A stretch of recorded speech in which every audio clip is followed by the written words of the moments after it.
আমাদের নেতা দলের ভারপ্রাপ্ত চেয়ারম্যান জনাব তারেক রহমান খুব শিগগির দেশে ফিরবেন। আমরা অলরেডি প্রস্তুতি শুরু করে দিচ্ছি ওনার অবস্থানের জন্য, ওনার সিকিউরিটি সাইটটা এবং ওনার পলিটিক্যাল পার্টির যে দফতর, কোথায় বসবেন, কোথায় থাকবেন, ওনার সিকিউরিটি কিভাবে করবেন, এগুলো আমরা সব আয়োজন শুরু করে দিয়েছি।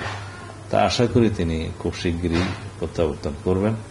ওনার একটা বক্তব্য হলো যে উনি ওনার বিরুদ্ধে করা মিথ্যা মামলাগুলো আইনানুগভাবে আমরা নিষ্পন্ন করতে সমর্থ হয়েছি, কিন্তু আমাদের নেতা কর্মীদের বিরুদ্ধে এখনো লক্ষ মামলা ঝুলন্ত আছে, যেগুলো মিথ্যা মামলা ফেসিবাদের সময় দেয়া হয়েছে ফ্যাসিস্ট হাসিনা সরকার কর্তৃক।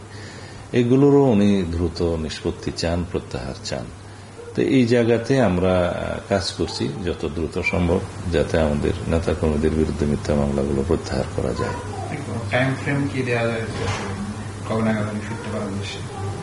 এটুকু বলতে পারি যে আমরা আয়োজন শুরু করে দিয়েছি, খুব শিগগিরই ফিরবেন ইনশাআল্লাহ তিনি আমাদের মাঝে। একটা প্রশ্ন হলো, জুবাইদুর রহমান আসতেছেন,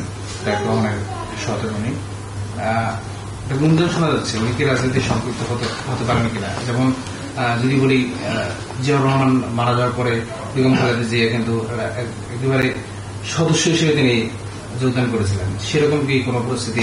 ওরকম পরিস্থিতি তো এখন সৃষ্টি হয়নি। আর তাছাড়া শ্রদ্ধেয় ডক্টর জুবাইদুর রহমান উনি কখনো রাজনীতিতে আসার আগ্রহ প্রকাশ করেননি। এই প্রশ্নটা হয়তো এমনিতেই জনমনের সৃষ্টি হয়েছে।